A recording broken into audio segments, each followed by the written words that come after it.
Hi guys, so today I'm going to try to prove the theory of evolution right. So my first argument is, if humans evolved from apes, then why are there still apes? Well, that's because some apes are still apes. They haven't evolved into human yet. And if we want them to evolve into human, that will take about more than 1,000,000 years, which we can't wait for that long because we can't live for 1,000,000 years.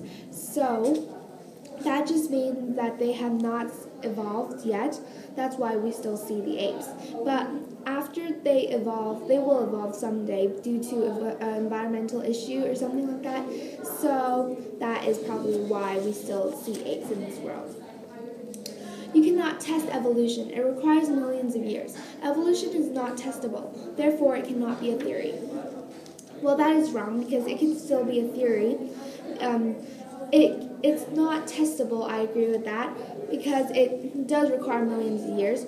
But if you see, our scientists today have found many fossils of many organisms before, and we have found that they are very similar to some of these organisms that we have today, which means, and then our scientists did more research about it, and then some scientists found actually that some organisms relates to the organisms that we have right now.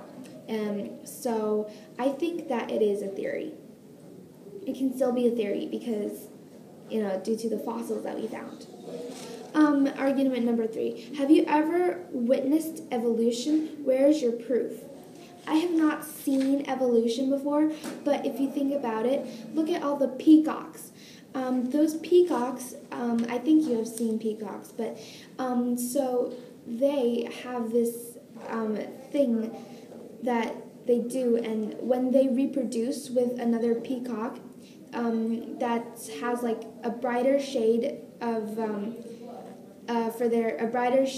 color for their tails or feathers, their offsprings that they reproduce will most likely have a lighter shade of color for their tails or feathers.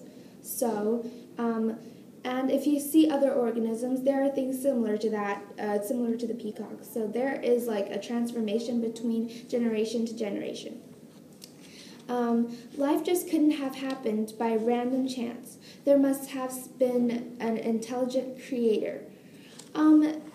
For those creationists out there, they believe that it is God who created this whole world. But if you think about it, it could actually, because you see, peacocks, what I just said, peacocks, they reproduce, and then there's like a change between generation to generation. And if you think about it, the first organisms to be on this earth are cells and bacteria. And these bacteria and cells might have formed organisms, and we know that every organism, all the organisms in the world, has cells. So, which means that these cells might have formed the organisms that we see today, not necessarily God. Next.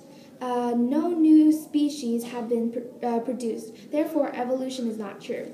Well, if you see, evolution takes like millions of years to create a new organism. So that means that if we want to see evolution happen, then we'll have to wait for 1,000,000 of years, which is not possible because we definitely cannot live for 1,000,000 years.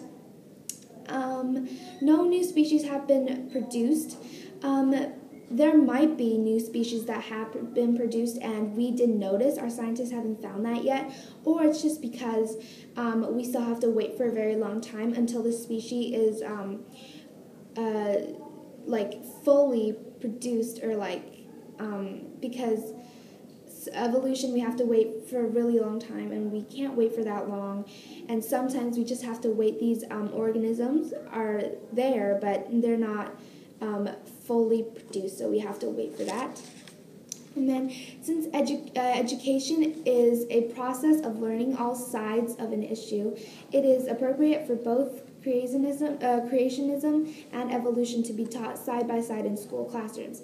Not to do so is a violation of the philosophy of education and of the civil liberties of creationists. I think that it is true that creationism and evolution has to be taught side by side, but we have to know that evolution does exist and creationism is a religion. So creationism, obviously they believe in God and they think that God created the world, but